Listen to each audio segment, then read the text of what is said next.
Time for markets analysis right here at the Bows, and we have been having a lot of activity. And joining us to help us with what has been going down is Kevin Gigi, equities dealer and analyst at Genghis Capital. Welcome, Kevin. Thanks for having me. Of course, I can't forget that this year you launched the Genghis Playbook 2021, Correct. predicting how the year would be. So my quick question to you would be this: is it hopeful for investors, or are we expecting some other, bad activity like what we saw last year? I mean, the future is bright. It's really hopeful from our analysis on some of the key stocks. Unless for an eventualities, uncertain times like COVID, which no one can model, the future is really, really bright. No, we really hope there's no other pandemic. And of course, there's a lot of hope with these vaccinations and all, is it? Yeah, correct. Speaking of which, let's first of all talk matters global. There was a lot of instability a little bit, especially towards the end of last year with the US elections. Now we see there has been now the transition of power. Has this stability excited the international investors that we have? Yes, it has. If you check from the global markets, especially the US, you've seen some stocks have done over 1,000% in just a span of a week. Most recently GameStop and Nokia and all these other MC stocks. So I think the excitement was one pegged on the fact that there will be a stimulus coming. We know Biden is for bigger. And everyone is waiting for that. Of course, all this excess cash gets itself into assets. So yeah, there's some renewed hope. And what about locally? Are they as well excited and we've seen an increased participation? Yes, we do. We have seen that especially on our top blue chip Safaricom. We've seen that recover from lows of 30, 31 to now we are trading at around 30, 32, 33. We've gone to highs we've seen of 37 earlier on in the year, all-time highs. So yeah, there's been a bit of excitement. And partly to add to that is that also Kenya was upped in the MSCI index after Kuwait is now being scaled up to a developed market. So yeah, Kenya gets more. Very good news, especially for our country. Speaking of which, now locally, there's also a lot of activity happening. First of all, we have seen sort of like the economy has fully opened. I can say that because, the traffic jams are evident already that we are back. And schools as well have reopened. Are we seeing an excitement in some of the stocks because of these recent activities that we're seeing locally? Yes, we have. For instance, if you look at Longhorn, it's one you can peg directly to schools, and the schools reopening, the phased reopening is really helping. We've seen that also with now, not just the primary and the high schools, we've seen that also with multi-level schools, your postgraduates and all those institutions. So that really has really helped. If you look at, in terms of manufacturing, the increased hours that we got a few months ago is really helping, and it's now like guys are facing it out entirely. I mean, you look at your clubs, they are open, you look at your traffic jams, cars are on the streets, so fuel, guys are buying fuel and all that. So the economy is really slowly getting back to where it was. So it looks like it's going to be bright. It is. You have already even preempted what I was about to talk about, talking about top gainers. I see Longhorn Publishers are on the lead, and I think you have accredited the fact that, schools have opened up. Correct. And government is paying as well. And government is buying as well. Is paying. Is paying. Yes. That's good news, especially for the publishers then. Let's talk about some of the gainers as well. I see we have Nairobi Business Ventures. Could we still accredit this to the recent activity we saw? Correct. Yeah. We could. And I mean, if you look at most of the constituents of that top gainer, you'll notice there are what I'd call mid-cap counters.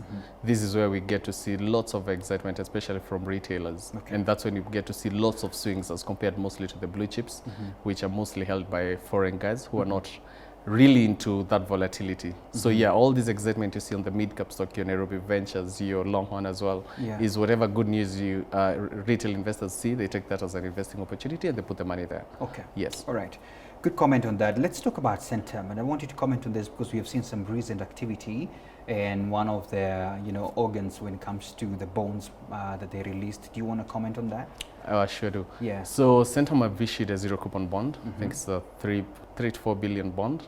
And this year at a time when the market is looking for always to diversify, especially from the equities market, which has really been volatile. If you look at the government bonds that investors have been buying, these are the fund managers, the rates have been killed. They just issued a 16-year IFB and you're getting it at 12. Yeah. You go buy a 5-year paper, you're getting it at 10. So you're really not being paid for duration. So what fund managers are doing is just now to look for all alternative avenues to diversify. Okay. And medium term and corporate bonds are really rare in this market. Okay. I can't remember the last time we issued one, a couple of years ago. So yeah, these they took with open arms. All right, Yeah. it's good news for the shareholders in these particular companies we've mentioned. Let's get to the top losers, and it doesn't look like it's good news for the construction companies. I see Bamburi, I can see East Africa, Portland Cement. What's happening in the construction industry? They're among the losers. I mean, when you look at what we are calling this phased reopening, is money really takes time to trickle down, yeah? So you are in a situation where contractors are not getting loans from banks. You and I are not getting loans from banks because of our risk profile. Okay. And now, of course, the country risk profile. So it's becoming really hard for you to continue construction that you're doing prior to COVID. And it's becoming extremely hard for you to refinance that. On the other hand, contractors who are doing multilateral projects are getting it hard to get credit from banks. So this is really hurting them, including the fact that now, of course, other than the cash part, is you and I not consuming cement. So yeah, it's really hitting them. And most government projects have really stalled. All right. Yeah. So, but we certainly hope that the activity will get back and the investors can at least smile. It should. Now, I wanted to give a comment as well. We have seen the government roll back the 16% VAT. Of course, it's a pain for many others. We have also seen the pairs of pay saying a lot of things there. But I don't know whether this has had any effect on the market, Kevin. It's really negligible, if any. Yeah. I can't really attribute any swings in the market to the increased VAT. Of course, it's a concern for investors. Yeah.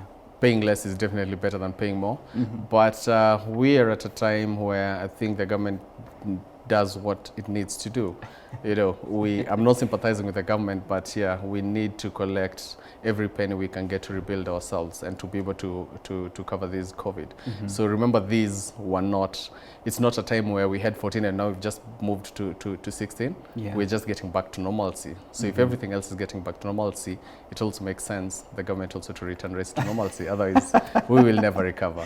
They weren't even given time to breathe, I tell you, because, you know, yes, we're getting back to normalcy, but give us some time to recoup so that at least we can pay you. Anyway, I'm speaking for many others now.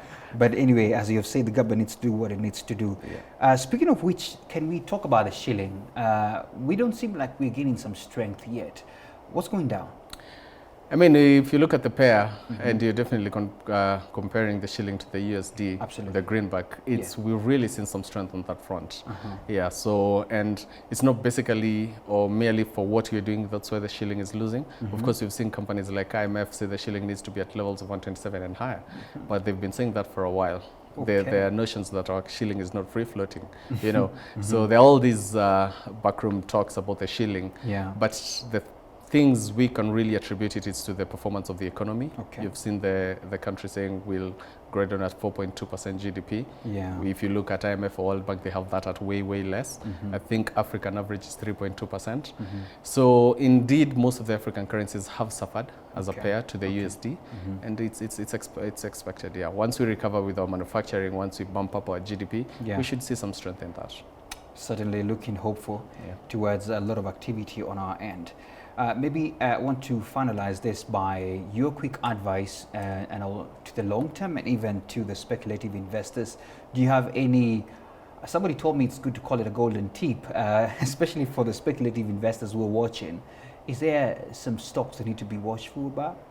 It depends what kind of a speculative investor you are. Are you looking for return or are you looking for safety? From my talks with a couple of friends and clients at those times of uncertainties, guys were not really concerned about the return. Guys were concerned about preservation of capital. Okay. So if you're looking for preservation of capital or that safety where you don't need to be up all night watching a stock, then I'd go for Safaricom. Okay. Yeah, I'd go for Safaricom. That would be my golden tip. So that's a good advice still for the long-term investors, right? It is. Good.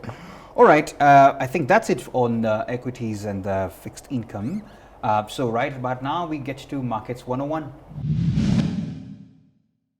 Please help us understand. We normally talk about indices, you know, and there's this particular one on the NSE 20 share index, the NSE 20 share index. What is this all about? Because, you know, somebody needs to know when Kevin is talking about these big numbers, what are you talking about? All right, an index is singular, indices is plural. Yeah. If we start with the lingo behind it. Yeah. An index is basically, it's an algorithm. It's sort of a mathematical formula for how the shares have been trading in a certain market, all of them combined. So instead of following, say, the 62 counters we have in this market, you just follow one index and quickly be able to tell if the market is green or red, you know, if it's up or down.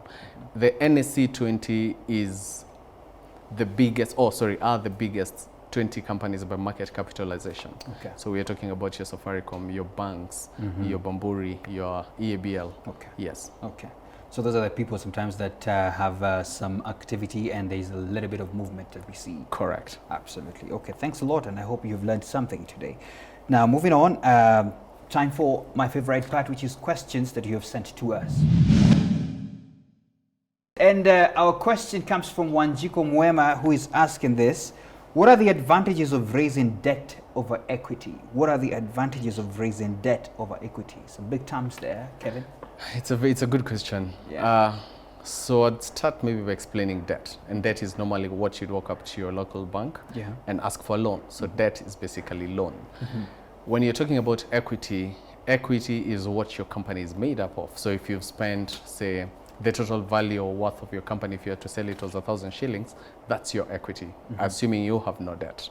Yeah, because you always have to minus the liabilities. Okay. So for a company to prefer to issue debt is because they want to keep control of the company. Yeah, so if it's your business, personal business, and you own 51% and you need money for whatever reason, you'd choose whether you want to bring in a strategic investor, which means then you lose your control over the company and you lose your dictatorship sort of, or you'd prefer to turn to a bank. So most people will prefer to turn to a bank, one, compared to where the rates are. So if the rates are not favorable, then they would prefer to raise equity, which means bring in new shareholders. If the rates are favorable, most of the time you'll see them prefer debt over equity, just to keep control of the company. So many thanks for that, Kevin. And you know, on this show, we like ending on a positive note, especially as an advice to investors, wherever they are and if they are watching. And so this is a quick question to you, putting you on the spot. We have come from a very tough year, 2020. This is 2021, still speculative in a way. But what's your one advice to investors who are watching this show today? I think I'll borrow that from something I'm currently watching. Of course, I've rewatched it before. It's something to help with strategy and how you think. And I would say as an investor, it's a house of cards. So keep your cards close, but watch the deck. Okay. Yes. Something that you're watching, I can guess what you're watching. Great, and it's a good place to end the show. That is for us, and thank you so much for your valued company right here on the Trading Bells Show. For now, see you next week, same time, as we get down to the numbers. Bye-bye.